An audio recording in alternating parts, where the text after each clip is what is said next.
everyone, welcome to another episode of AsiaPacific Affairs.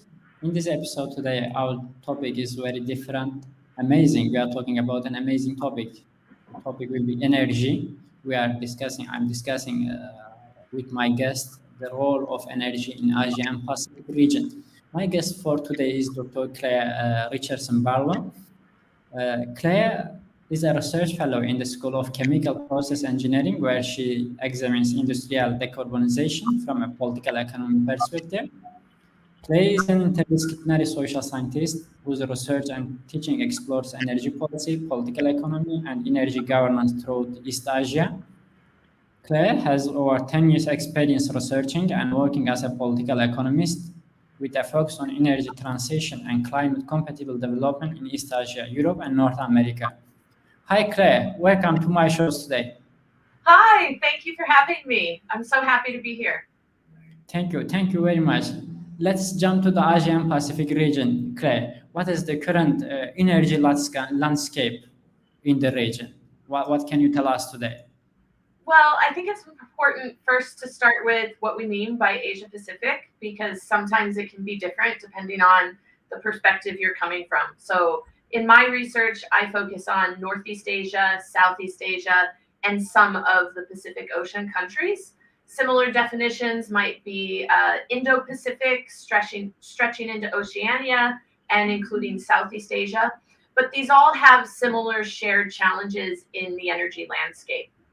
The region, broadly, has significantly contributed to the deterioration of the global environment, climate, and air quality. But that being said, it's also the site of increased alternative energy investment and development, as well as very innovative clean energy policy mechanisms.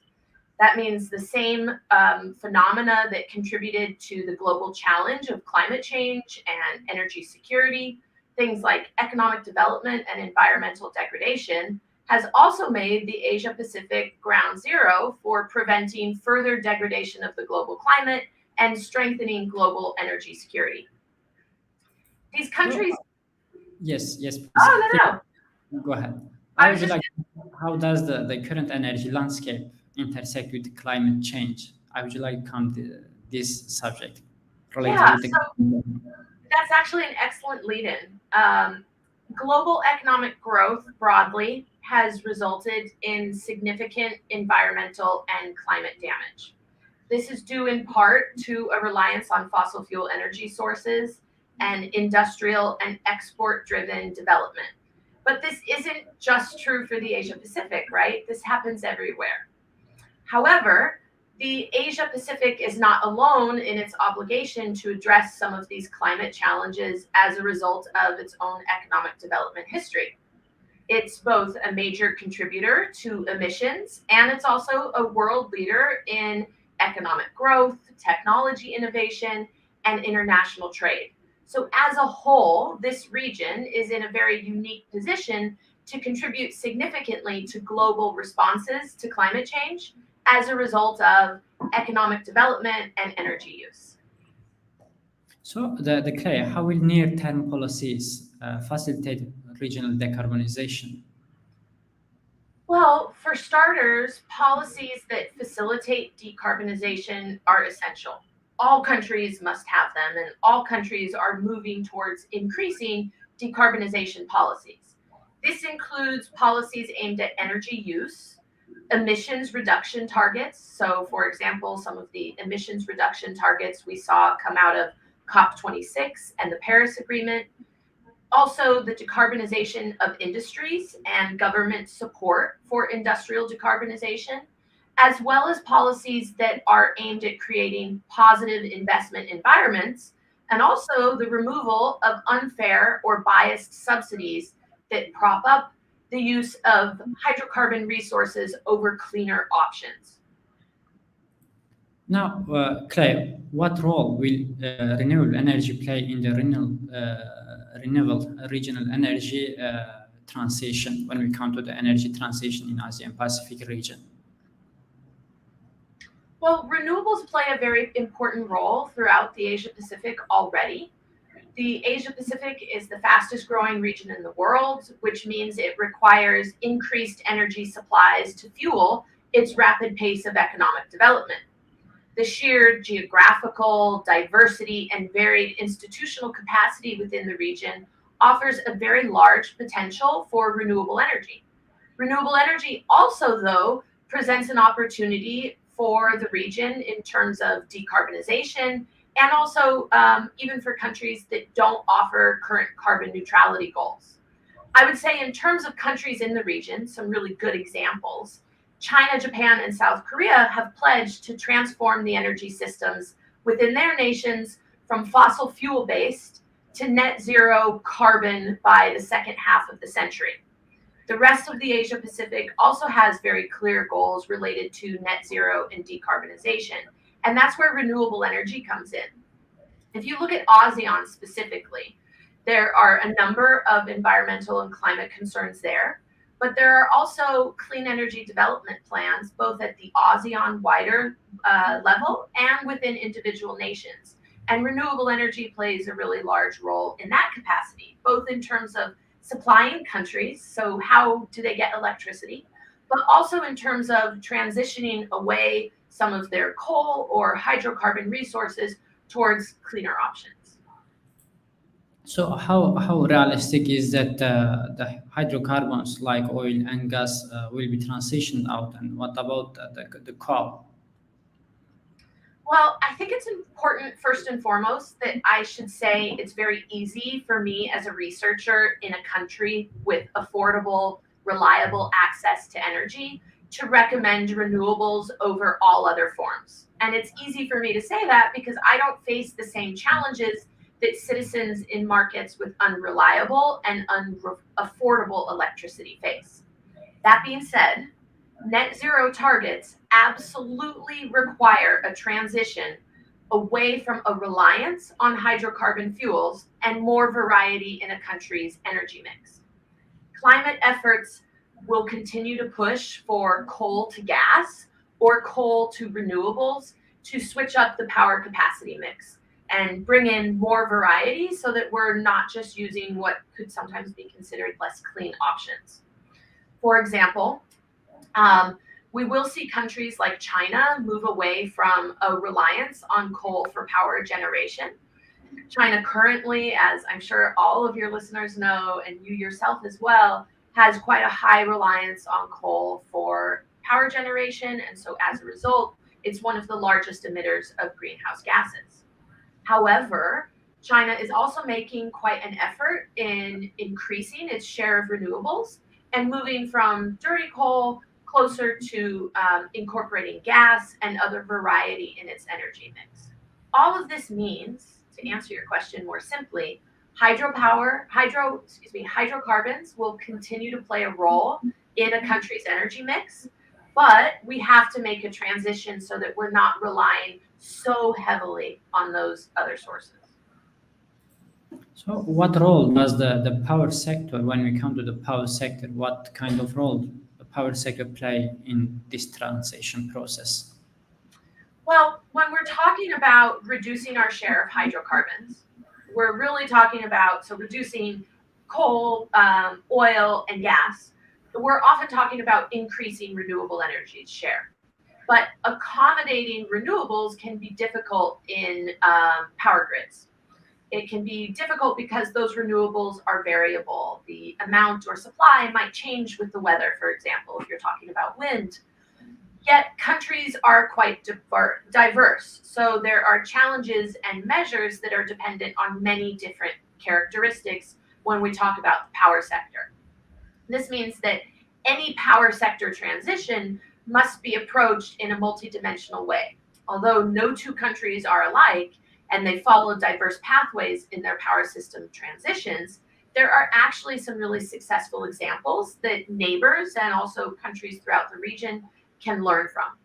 I should also mention that when it comes to the power sector, a really common high level and also technical recommendation that's made is a focus on power market liberalization. This is being looked at by a number of governments across the Asia Pacific, and it requires a certain amount of market-oriented reform as a result of needing solutions that address affordable power supply and security issues. In ASEAN, in Southeast Asia, and in emerging markets, the power sector is particularly important because we're not just talking about diversifying a country's energy mix, but we're also talking about ensuring there is affordable, reliable, consistent access to electricity. And so any energy transition, any conversation about renewables and hydrocarbons needs to include the quality of life improvements that power sector access, electricity access brings to that region. And so the energy transition in the Asia Pacific really cannot be separated from power. And part of that is because we have a wide variety in power and electricity access across the region, but also because power is so important for our economies as well. So let me ask one more broad question. How will the regional energy and climate cooperation play out in the transition towards Indo-Pacific, BRA, and CPTPP, and etc.? Well, for specific areas of cooperation, BRI, the Belt and Road Initiative, CPTPP, which is the comprehensive, the regional RCEP, the Regional Comprehensive Economic Partnership, and then the Comprehensive and Progressive Agreement for Trans-Pacific Partnership, all of these acronyms are really important for regional cooperation. And what comes with regional cooperation, a removal of trade barriers, but also more ability to trade energy and also market mechanisms and impacts on environment and security. There's a lot of cooperation between and among the subregions and individual countries throughout the Asia Pacific. Southeast Asia is home to some great examples of cooperation. For example, cross-border electricity trade in the Association of Southeast Asian Nations.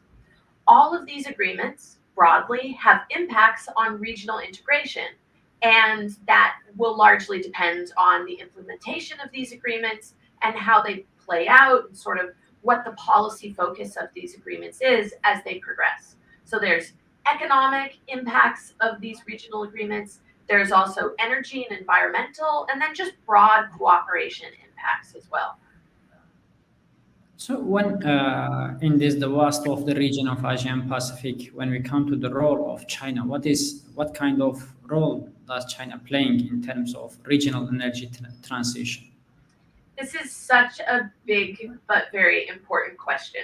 So for many people, when they think about China and the regional energy transition, they picture in their mind gray skies, smog, public health impacts as a result of air quality, and terrible international environmental impacts.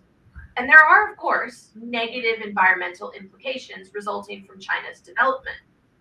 But what many people don't know is that China is also a leader in both the regional and the global energy transition.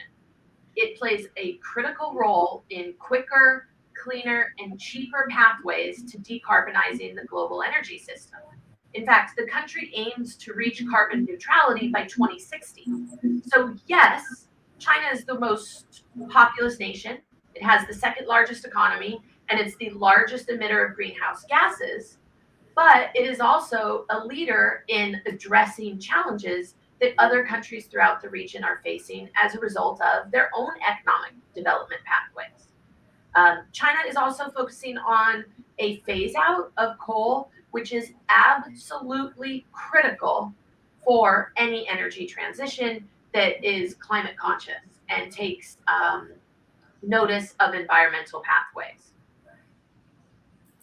So outside of China, when we come to the developed countries, how do developing countries play a role in this energy transition? Well, this really comes to one of my favorite topics when it comes to the regional energy transition, and that is the fact that emerging markets are really the markets. So while China, for example, will have a big impact on the regional environment and the energy transition, the emerging markets, like those in the Association of Southeast Asian Nations, are making incredible inroads in their clean energy development, growth in alternative fuels, and also emissions reductions while balancing power sector and access concerns. That means that they are not only responding to the pressing global challenges of climate change and domestic energy needs, but they are also doing so while focusing on quality of life improvements. That's a huge accomplishment, and that's actually a challenge that a lot of Western and developed nations aren't having to simultaneously grapple with. And so that shows you the might, the political will, and also the opportunities in these emerging markets. So now we are talking about today and past. Where should focus be in the next 5 or 10 years? Well, I think your last question points to one of the focuses, which is definitely on emerging markets and developing economies throughout South and Southeast Asia. But there's also a couple other factors. We definitely are going to continue to focus on access to reliable, affordable, and sustainable energy. We also need to ramp up the contribution of renewable energy for long-term sustainability and climate change impacts. We need to utilize technology for efficient and cleaner uses of energy. That means embracing emerging and cleaner energy sources like green hydrogen, for example. Then there's also some very technical and digital AI-driven technologies that we need to be focusing on for efficient transmission of energy in the future. And then finally, access to sustainable competitive capital that will keep energy markets on this transition. And then most important perhaps for not just energy security and environmental security, but also regional security is collaboration among stakeholders. That is imperative for us to be able to see any changes to both the regional energy outlook and also the global energy and climate outlook as well. And last question, Claire. What resources exist for monitoring and following the energy transition in East Asia? Oh, this is a good question, and one I feel pretty strongly about. So there are a lot of really great kind of Western-focused resources for monitoring the global energy transition. And those include institutions like the International Energy Agency, the International Renewable Energy Agency, and then a variety of think tanks. So we have Chatham House in the UK, the National Bureau of Asian Research, and CSIS, and Brookings, and the Peterson Institute in the USA. And we look at those institutions often as really bringing us the most up-to-date information on some of these shared global challenges. But I think it's equally important that we are looking to the institutions in the region, in the Asia-Pacific, and emerging experts there. So that includes people like yourself, but also one of my personal favorites is the ASEAN Center for Energy, or ACE. They are located in the region. They are doing very important high-level research on what's happening, not just at a broader level, so say Asia-Pacific wide or Southeast Asia wide, but they're also in individual countries looking at what is happening on a local level, so in communities. Then there's also the Asian Development Bank, which is very important and provides really good research, and the role of institutions like universities. I work with the University of Technology Mara, Malaysia, on a current research project, and their experts are absolutely wonderful and are really kind of down in the weeds, seeing what's happening with distributed energy systems and communities in remote areas. So there are so many others. I don't want my omission of any of the other institutions in the region or experts to mean that they're not important. They are. I really just think it's important to note that we have to find voices in the region that are living these issues on a day-to-day basis. And that's actually where work like your own, hosting this channel and these sorts of conversations, is really important. And lastly, I would say that there's also a role for emerging generations of leaders and experts, like ourselves, to bring light to these issues and the challenges of justice and representation of addressing these issues both broadly, globally, regionally, and then also in the countries where they're being impacted the most. Okay, we have a few questions. Let me bring, maybe you have comment. Let me, Michelle Williams, mostly when it comes to the energy and energy transition, the South China Sea always comes before. What are the other regions that are important in terms of energy in Asia and Pacific? That's a great question. So the South China Sea is often brought up in terms of conflict being centered around the potential energy resources that are there. But I should also note that the South China Sea is important because it's a trade channel, right? So energy is shipped through the South China Sea. We're not just talking about the resources that are there, but we're talking about the transport that goes back and forth across the region. However, there are so many other straits and sea lanes and choke points that also impact energy security and the movement of energy resources outside of the South China Sea. And then I'd say even outside of China and the role of countries that border the South China Sea, you also have the emerging markets in Southeast Asia and the transport of energy to remote island communities, and then also to communities that might not be on a major sea lane and transport area. Yes, yes, there seems another question. Look, what are the pivotal sources of energy in Asia and Pacific region? These resources are mostly within the sovereignty of which countries? That's a great question. And that gets to one of the key challenges, Luke, about energy security.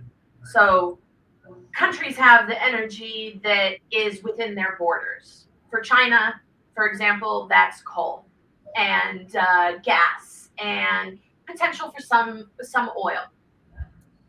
Energy security comes into play when we start to say, well, what happens if we run out of a particular source or we're running low on a particular source? And there's been a number of conflicts globally, like shortages as a result of shortages in the trade of energy as a result of conflicts. There's a couple from the Middle East. There's fears over Russian oil supply. So countries need to start looking not just at what they have domestically, but also what they are trading internationally and what they are able to produce. And that is where renewable energy becomes really important for energy security. So that's offshore wind, that's green hydrogen, that's in some cases hydropower, solar, those other resources, algae, those other resources that we can build domestically that might not just be about the hard materials we have access to, but also technology innovation. And that's why when we're talking about the energy transition, it's not realistic to say, oh, we should be 100% renewable. Yes, that would be lovely. But we also have to use the resources that we have at our disposal and the ones that have already been integrated into our systems. So that's having a wide variety of energy resources as opposed to just focusing on using one or two. Question. Yes, there is another question. Barbara Johnson. China is said to be a leader in renewable energy installations. I think you partly mentioned it during the conversation, but let me ask again. Could such development be linked to the fact that China is a rising power? Absolutely. So part of the reason China is a leader in renewable energy is because of this amazing growth it's experienced compared to other countries and also other regions, right? But China has also had to become a leader in renewable energy because it requires it. As well as China has really taken a lot of criticism globally, internationally over the past 10, 20 years as a result of its environmental impacts, right? So it's responded to that criticism very smartly. It's responded to that criticism by finding a market opportunity for growth in renewables, but also an opportunity for improving the way that it's viewed outwardly and leading the transition among other emerging markets. China is a leader in that it has taken action, but it's also offered a number of opportunities for other countries to not only more solar and wind, but also developing the materials required to create those energy resources as well. Yes, there is another question. Lucy Garnier. What is the importance of energy resources and energy routes within the framework of US-China competition, which intensifying in Asia and Pacific? Yes, that's really the competition is intensifying. It's a very good question. So I would say, in terms of energy resources and energy routes within the framework of the U.S.-China competition. So your basis of this question, Lucy, is so true that the increasing competition between the United States and China is an issue that we should be paying attention to within the Asia Pacific. It's not just a bilateral competition between these two countries, there's regional impacts. Both China and the United States have similar problems when it comes to their energy security. They both are huge emitters. They both have had really wide ranging impacts on the global environment. And really, let's be honest, play a huge part in the global challenge of climate change. They're not alone, but they are some primary actors. And so, ignoring energy and energy security challenges, as well as the way these two countries could really drive the global response to climate change, would be stupid. As two leaders, both in terms of what they're responsible for, but also what they're capable of, there's a lot of opportunity for cooperation to have an impact in terms of, say, emissions reduction targets, technology collaboration, and then also leadership within the Asia Pacific. So that could be financing, that could be lessons learned for other countries, and that could also be setting the example of moving past certain conflicts to focus on what some experts like myself argue is one of the largest global conflicts, and that's our fight against climate change. So in that regard, their relationship is so, so important. It's a really great question. The question, there is no more question. And I would like to, Claire, I would like to mention another point. When we come to the region, including from the East, Northeast Asia to Southeast Asia, this includes the East and South China Sea and the west of Pacific Ocean. The region is extremely important for both the energy resources and energy transition. In this subject, do you have any comment? Because there is two different diversified area. One is the energy transition. As you mentioned, there is a lot of straits, such as the Malacca Strait and Lombok Strait. When you go to around the Taiwan Strait, there is a lot of strait, and it makes the region really important. Do you have any extra comment of this distinguished area? Yeah, so I think that Resources and energy transition, because at the same time there is the most important energy routes in the world pass through this region. Yeah, so I think when it comes to security, we often think of military security, right? So conflict as a result, military conflict as a result of some disagreement. These straits, the Malacca Strait, the Taiwan Strait, South China Sea, these and others all pose a challenge for some sort of military or kind of hard security conflict.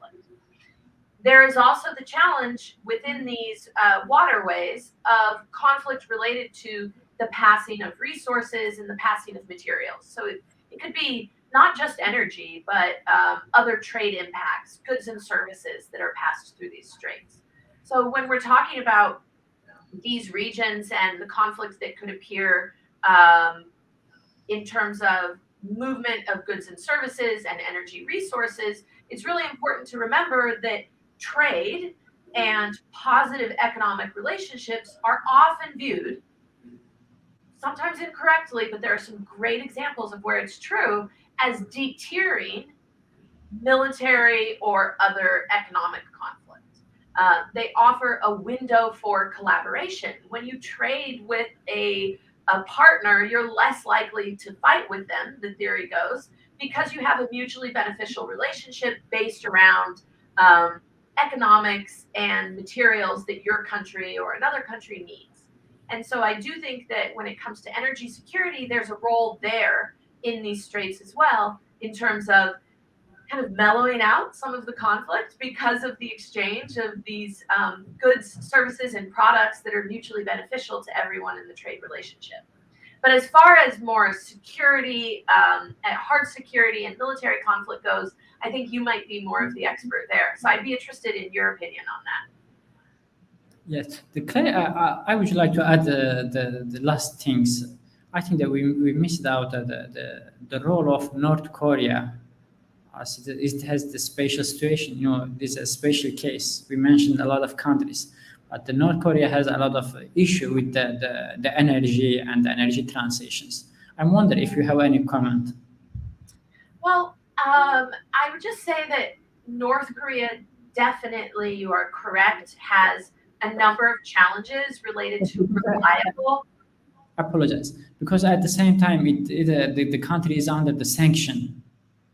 Yes. And the need to energy, sometimes they say the how we can say illegal energy transition goes through the North Korea, and there is the ships, but really I don't know about the tax. That's why I say if you have any comment. Yeah, so the country has access with reliable, affordable electricity, in part because of some of the sanctions that have been placed against it. That means that the people that are actually suffering from a lack of access and a lack of reliable and affordable access are citizens, not necessarily the elite. Those sorts of challenges need to be considered when we're talking about energy access and energy transitions, who's being left behind. As far as a deeper understanding of the role of sanctions, I can't speak to that. I can say, though, that the information we have on energy in North Korea is quite limited from the standpoint of what is accurate. We are always dealing with this when it comes to energy statistics, because we take the information a government gives us, right? So you have to trust that information. So there's uncertainty about some of the statistics and data we have related to North Korea. And then there's uncertainty around what does the energy transition look like within the country itself, and what will happen with relationships the country has around the trade of energy resources as a result of transitions away from hydrocarbons and an increase in renewable energy access. And so I would say that if you were looking for an interesting area to study and something that is new, has long-term regional impacts, but also is quite unique, North Korea's energy security would be at the top of my list. That would be for a master's student or a PhD student, something very interesting to explore. I would be interested in hearing more about it too. That's great. Let me check another question. No, there is no question. There is, yes, two friends price my shows, Charlotte and Freja. Thank you very much, please. And also, you have to keep watching. Then I will continue to my shows. Yeah, they are really great. And yes. I meant what I said. Like, this is a great platform in providing access to experts in the region that know about some of these hard questions. What about you and your knowledge on energy security? What do you think is kind of a big energy or environmental challenge in the Asia Pacific? You must see a lot in your research and also interacting with guests. Yes, honestly, the energy is a little bit far away from the under the scope of my studies. It's mostly, maybe partly I can interested with the energy routes, the security of energy routes. But when we come to the energy and resources, my knowledge is very limited. I think you probably know more than you give on. Yes, but I have to focus, because nowadays everything is mixed to each other, overlap each other, all subjects. So true. I mean, energy is a great example of that, right? We have economic development plays a major role in energy and the environmental challenges. Then economic development and the environmental challenges overlap with climate change, with continued economic strength, industrialization. So all of these topics kind of come together.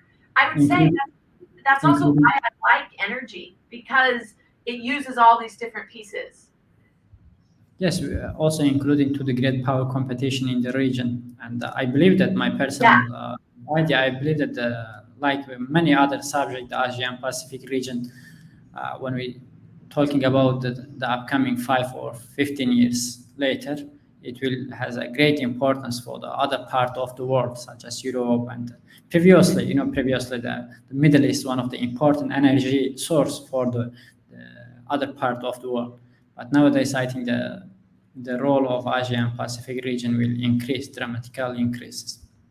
Yeah, I actually think that's a really good point. Like, one thing that I didn't mention when it comes to energy and the energy transition in the Asia Pacific, there are a lot of lessons learned here and a lot of leadership for other countries in different regions, like in Africa, in the Americas, and elsewhere in Europe as well, right? How countries are responding to some of these big challenges while also maintaining competitiveness, economic development, and improvements to quality of life at the same time. And that's where the responses to climate change are really difficult. How do we manage all of these things and continue on this sort of positive pathway that we've given our citizens so far? And China, Japan, South Korea, the Association of Southeast Asian Nations, they're managing these issues. And that is where other emerging markets can really learn from the experience. And also, this two separate region, Northeast Asia and Southeast Asia, I think will be a special case for upcoming years. We cannot compare to the Persian Gulf or the African continent, such as, just I reminded, there is no piracy case in this region. Directly, the securitization competition just between the state to state, multilateral relations and bilateral relations. But between the state, there is no another actors such as the Africa or the Persian Gulf. But as according to my source, my little knowledge about the energy, I believe that the role of region will increase after maybe 10 years or 15 years. It will be an important source for the other part of the world. Definitely. I mean, think about COP26, this big climate meeting that happened in November 2021. We heard a lot of important things coming from European countries, Western countries like the United States. But some of the biggest news was related to the role of China at this meeting, how Japan and South Korea were also responding to some of the emission targets that were set at COP26. And then also the leadership of ASEAN by stepping up and saying, yes, we are going to follow some of these same emissions targets, and here's how we're going to do it. And really, even going into COP26, these Northeast Asian and Southeast Asian countries already had plans and guidelines for how they were going to respond to some of these challenges before they even got there. That is excellent leadership. Claire, another thing I would like to ask this one also. What is the current state of the petrol and oil and gas situation, especially in East China Sea, South China Sea, or the West Pacific? So I don't know much about this, except that there's a common misnomer, a common misunderstanding, and that is that the South China Sea and the East China Sea have proven reserves, proven oil and gas. Also, Japan, some the island belong to the Japan. Also, sometimes the report indicate that there is a lot of the huge deposit, yes, gas deposit, and the oil deposit. So the challenge with that is we don't actually know how much. So this conflict is centered around an idea and an estimation of what is there. I have heard many experts talk about how this conflict is not actually about the energy that is maybe there, because in the grand scheme of things, the amount of energy that's there is not enough to get us through the energy transition.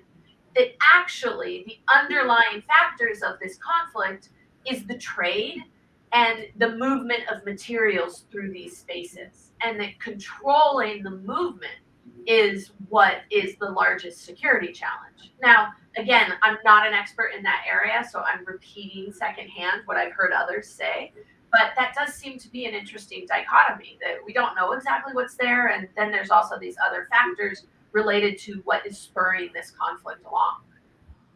And I think also we have noted that the energy, especially not the resource, maybe the securitization of the energy road, one of the most important driver behind the great power competition in the regional and the international.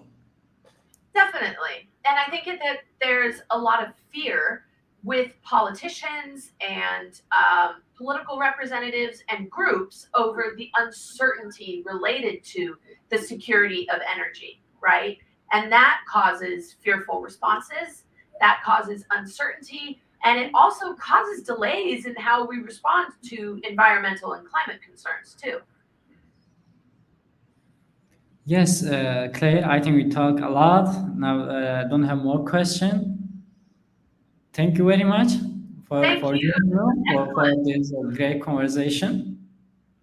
Thank you. I really appreciate it. And thanks to all the questions that people asked as well. I appreciate Yes, that. also, thanks to them, and I hope they will continue to submit their comments and beautiful questions for upcoming shows. Me too. Okay, see you in the next shows, dear audiences. Have a good day, have a nice day, have a good night, wherever you are in the which part of the world, we don't know.